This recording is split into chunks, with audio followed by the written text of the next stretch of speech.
तसव्वुर कीजिए एक ऐसे बादशाह का जिसके हुक्म से दरिया बहते थे, जिसके इशारों पर जिंदगी और मौत का फैसला होता था। एक ऐसा मगरूर इंसान जिसने अपने सर पर ताज सजाकर जमीन पर खुदा होने का दावा किया। वो कहता था, मैं तुम्हारा सबसे बड़ा रब हूँ, और अफसोस दुनिया उसके सामने झुकती रही। लेकिन फिर क्या हुआ? एक रात के ख्वाब ने उसकी नींद उड़ा दी, और जब मौत सामने आई तो वो खुदा होने का दावा करने वाला पानी की एक मामूली बूंद का भी मुकाबला न कर सका। अल्लाह ने उसकी लाश को जमीन में दफन होने से भी रोक दिया और कयामत तक आने वाले इंसानों के लिए इबरत का निशान बना दिया।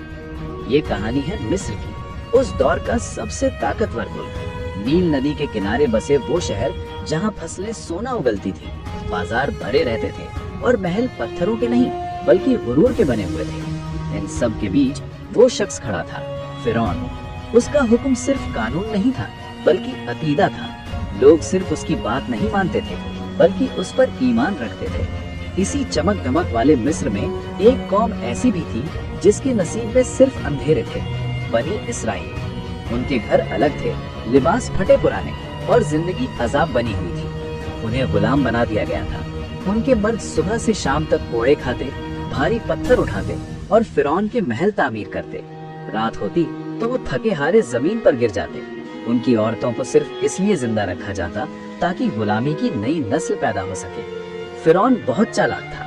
वो जानबूझकर इस कौम को कमजोर रखता था, क्योंकि वो जानता था कि जो कौम कमजोर होगी वो कभी तख्त को हिलाने की जुर्रत नहीं करेगी। लेकिन कहते हैं ना कि जालिम की रस्सी दराज होती है मगर टूटती जरूर है। तफसीर इब्ने कसीर के मुताबिक एक रात फिरौन ने एक डरावना ख्वाब देखा। उसने देखा कि बैतुल मुकद्दस की तरफ से एक आग निकली है जो मिस्र के हर घर को जला रही है, लेकिन बनी इसराइल के घरों को वो आग छू भी नहीं रही। फिरौन पसीने में शराबोर होकर जाग उठा। ये पहली बार था जब उस खुदा ने खुद को कमजोर महसूस किया। उसी रात दरबार सजाया गया, बड़े बड़े नजूमी और गैब का इल्म रखने वाले जादूगर बुलाए गए, ख्वाब सुनाया गया और फिर वो जुमला बोला गया जिसने मिस्र की तारीख बदल दी। नजूमियों ने कहा, ऐ बादशाह, बनी इसराइल में एक ऐसा लड़का पैदा होगा जो तेरी सल्तनत की तबाही और तेरे जवाल का सबब बनेगा। बस यहीं से फिरौन का गुरूर खौफ में और फिर वहशत में बदल गया। जब डर दिल में घर कर जाए तो अकल चली जाती है, और जब अकल चली जाए तो जुल्म पैदा होता है। फिरौन ने सोचा कि मसले को पैदा होने से पहले ही खत्म कर देते हैं। उसने वो हुक्म जारी किया जो कानून नहीं कत्लनामा था। हुक्म था कि बनी इसराइल के हर नए पैदा होने वाले लड़के को ज़िबह कर दो। पूरे शहर में तलवारें चलने लगी, माओं की गोदें उजड़ने लगी, हजारों मासूमों को उनकी पैदाइश के वक्त ही मार दिया गया। इसी जुल्म और दहशत के माहौल में अल्लाह की हिकमत देखिए। हजरत मूसा अलैहिस्सलाम पैदा हुए। उनकी वालिदा हर पल खौफ के साए में थी कि कहीं फिरौन के सिपाही ना आ जाए। तब अल्लाह ने उनके दिल में बात डाली, इसे दूध पिलाओ और जब जान का खतरा महसूस हो तो इसे दरिया में बहा देना, और बिल्कुल मत डरना, हम इसे तेरे पास वापस लौटा देंगे। एक माँ के दिल का हौसला देखिए। तफसीर बताती है कि उस माँ ने खामोशी से एक संदूक तैयार किया, अपने जिगर के टुकड़े को उसमें लिटाया और बहते हुए दरियाए नील के हवाले कर दिया। दरिया बह रहा था और उस पानी पर एक नन्हा सा संदूक तैर रहा था। मूसा की वालिदा ने अपनी बेटी से कहा, चुपके से इसके पीछे पीछे जाओ और देखो कि ये कहाँ जाता है। वो संदूक लहरों पर हिचकोले खाता हुआ आखिरकार वहीं पहुँचा जहाँ से मौत का हुक्म जारी हुआ था, फिरौन के महल के किनारे। फिरौन की बीवी हजरत आसिया की नजर उस संदूक पर पड़ी। उसे मंगवाया गया। जैसे ही संदूक खुला और उनकी नजर उस मासूम बच्चे के नूरानी चेहरे पर पड़ी, अल्लाह ने उनके दिल में मोहब्बत डाल दी। वो बेसाख्ता बोल उठी, इसे कत्ल मत करना, हो सकता है ये हमारे लिए फायदेमंद हो या हम इसे अपना बेटा बना ले। फिरौन ने बच्चे को देखा। ये उसी कौम का बच्चा था जिसकी नस्ल को वो मिटा रहा था, लेकिन उसकी तकदीर उसे घेर रही थी। उसका घमंड बोल उठा, ये छोटा सा बच्चा मेरा क्या बिगाड़ देगा। और यहीं से फिरौन की बर्बादी की उल्टी गिनती शुरू हो गई। लेकिन कुदरत का खेल अभी बाकी था। नन्हे मूसा ने किसी भी दाई का दूध पीने से इनकार कर दिया। महल में हड़कंप मच गया। तब वो बहन जो छुपकर सब देख रही थी आगे बढ़ी और बोली, क्या मैं आपको एक ऐसी औरत का पता बताऊं जो इस बच्चे की परवरिश बहुत अच्छी तरह कर सके। और यूं जिस माँ ने अपने बच्चे को अल्लाह के भरोसे दरिया में डाला था, अल्लाह ने उसी बच्चे को इज्जत के साथ अपनी गोद में वापस लौटा दिया। वक्त गुजरता गया। हजरत मूसा अलैहिस्सलाम फिरौन के महल में ही जवान हुए। अल्लाह कुरान में फरमाता है, और जब वो अपनी पूरी ताकत और समझ को पहुंच गए तो हमने उन्हें हिकमत और इल्म अता किया। एक दिन मूसा शहर में निकले। उन्होंने देखा कि दो लोग आपस में लड़ रहे हैं। एक बनी इसराइल का था और दूसरा मिस्री फिरौन की कौम का। बनी इसराइल वाले ने मूसा को देखकर मदद के लिए पुकारा। मूसा अलैहिस्सलाम हक के लिए आगे बढ़े। उन्होंने उस मिस्री को रोकने के लिए सिर्फ एक मुक्का मारा, लेकिन अल्लाह की मर्जी वो मिस्री जमीन पर गिरा और वहीं ढेर हो गया।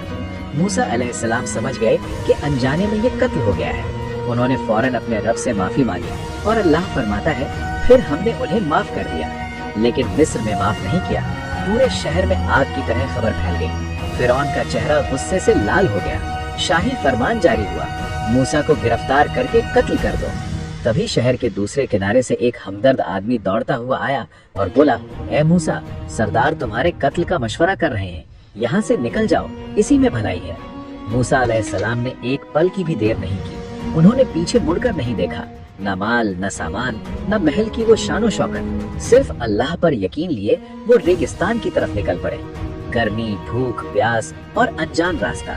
ज़बान पर सिर्फ एक दुआ थी, ऐ मेरे रब, मुझे जालिमों से बचा ले और मुझे अपनी हिफाजत में ले ले। सफर करते करते वो मदियन बस्ती के बाहर एक कुएं पर पहुँचे। वहाँ एक अजीब मंजर देखा।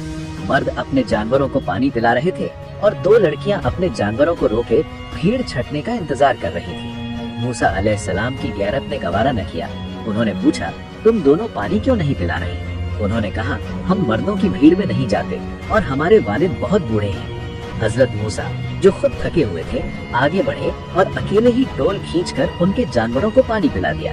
फिर खामोशी से एक पेड़ के साए में जाकर बैठ गए और रब से दुआ की, ऐ मेरे रब, जो भी भलाई तू मुझ पर उतारे, मैं उसका मोहताज हूँ। थोड़ी ही देर बाद उन लड़कियों में से एक वापस आई, शर्मो हया के साथ चलते हुए, और कहा, मेरे वालिद आपको बुला रहे हैं ताकि आपके इस एहसान का बदला दें। वो बुजुर्ग हजरत शुएब अलैहिस्सलाम थे। मूसा ने उन्हें तसल्ली दी, डरो मत, अब तुम जालिमों की हद से बाहर हो। उनकी बेटी ने एक बेहतरीन मशवरा दिया, अब्बा जान, इन्हें काम पर रख लें, क्योंकि बेहतरीन मजदूर वो है जो ताकतवर भी हो और अमानतदार भी। हजरत शुएब ने मूसा से अपनी बेटी का निकाह कर दिया और शर्त रखी कि 8 या 10 साल तक बकरियां चरानी होंगी। मूसा अलैहिस्सलाम ने इसे कबूल किया। मिस्र का वो शहजादा अब बकरियां चरा रहा था। ये 10 साल कोई आम साल नहीं थे।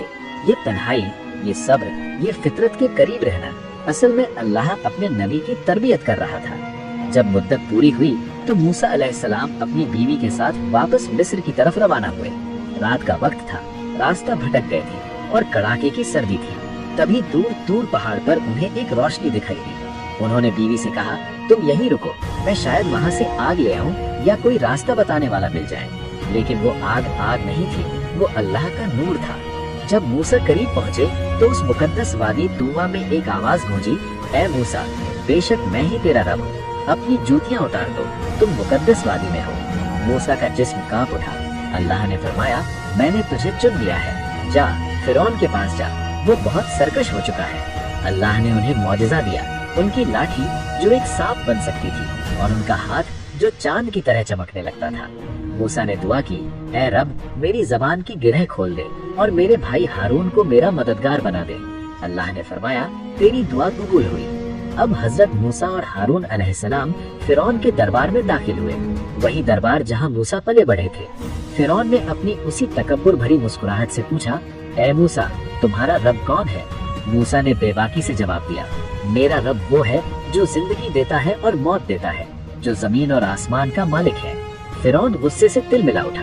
उसने कहा, तुम जादूगर हो, तुम हमें बेवकूफ बना रहे हो। अगर तुम सच्चे हो तो कोई निशानी दिखाओ। मुकाबला तय हुआ। मिस्र के सबसे बड़े जादूगर बुलाए गए। दरबार खचाखच भरा था। जादूगरों ने अपनी रस्सियां फेंकी और लोगों की नजरों को धोखा दिया। वो रस्सियां सांप बनकर दौड़ती नजर आईं। लोगों के दिल दहल गए। तब अल्लाह का हुक्म हुआ। मूसा ने अपनी लाठी जमीन पर फेंकी। वो देखते ही देखते एक हकीकी और विशाल अजदहा बन गई और उसने जादूगरों के सारे नकली सांपों को निगल लिया। ये मंजर देखकर जादूगर समझ गए कि ये कोई जादू नहीं है, ये उस रब्बे कायनात की ताकत है। वो सब उसी वक्त सजदे में गिर गए और बोले, हम मूसा और हारून के रब पर ईमान लाए। फिरौन का घमंड चकनाचूर हो रहा था। वो चीखा, ये साजिश है, मैं तुम्हें सूली पर चढ़ा दूंगा, तुम्हारे हाथ पैर काट दूंगा। लेकिन ईमान वालों ने कहा, जो करना है कर ले, हमें तो अपने रब के पास लौटना है। फिरौन अपनी जिद पर अड़ा रहा। फिर अल्लाह ने मिस्र पर अपनी निशानियां भेजी। अजाब का सिलसिला शुरू हुआ। सबसे पहले एक तूफान आया जिसने उनकी खड़ी फसलों को तबाह कर दिया। उनका रिस्क मिट गया। जब वो गिड़गिड़ाए तो अजाब हटा लिया गया, मगर वो फिर अकड़ गए।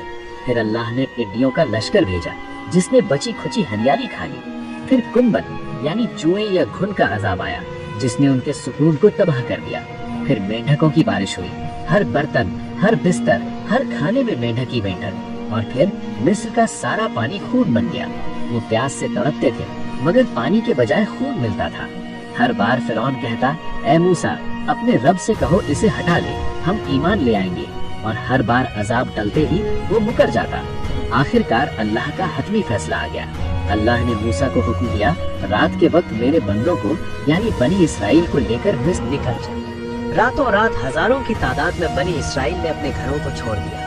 न ज्यादा सामान, न हथियार, सिर्फ अल्लाह पर भरोसा। जब सुबह हुई और फिरौन को पता चला तो वो आग बबूला हो गया। उसने अपना सबसे बड़ा लश्कर तैयार किया, हजारों रथ, घोड़े और तलवारबाज।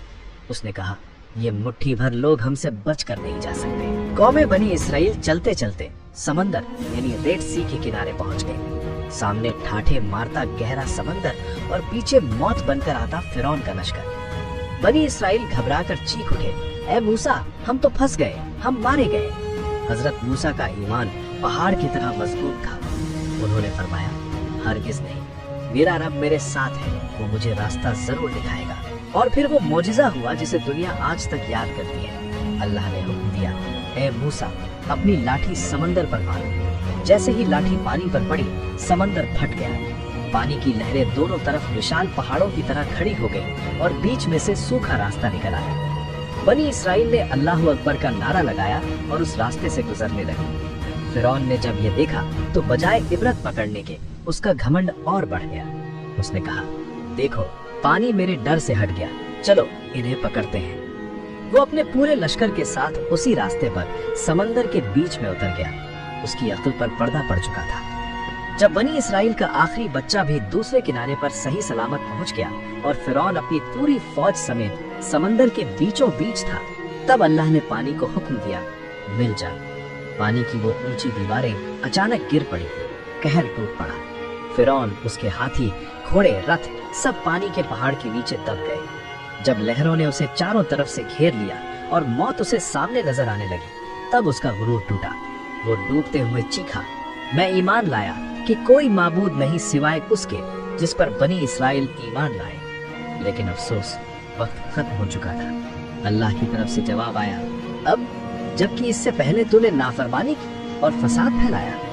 अल्लाह ने फरमाया, आज हम तेरे जिस्म को बचा लेंगे ताकि तू आने वाली नस्लों के लिए एक इबरत यानी सबक बन जाए। और आज भी हजारों साल गुजरने के बाद फिरौन की लाश दुनिया के लिए एक निशानी है कि जमीन पर अकड़ कर चलने वालों का अंजाम क्या होता है। इस वाकये में हजरत आसिया का जिक्र भी जरूरी है, जो फिरौन के महल में रहकर भी ईमान पर कायम रही और अल्लाह ने उनके लिए जन्नत में घर बनाया। ये कहानी हमें सिखाती है कि दुनिया का सबसे बड़ा घमंड भी अल्लाह की एक मामूली सी तदबीर के सामने बेबस है। ताकत सिर्फ हक की होती है, बातिल तो मिटने के लिए ही है। अगर आपको ये ईमान अफरोज वाकया पसंद आया हो और आप इसका अगला हिस्सा भी देखना चाहते हैं तो वीडियो को लाइक करें और कमेंट में अल्लाहू अकबर जरूर लिखें।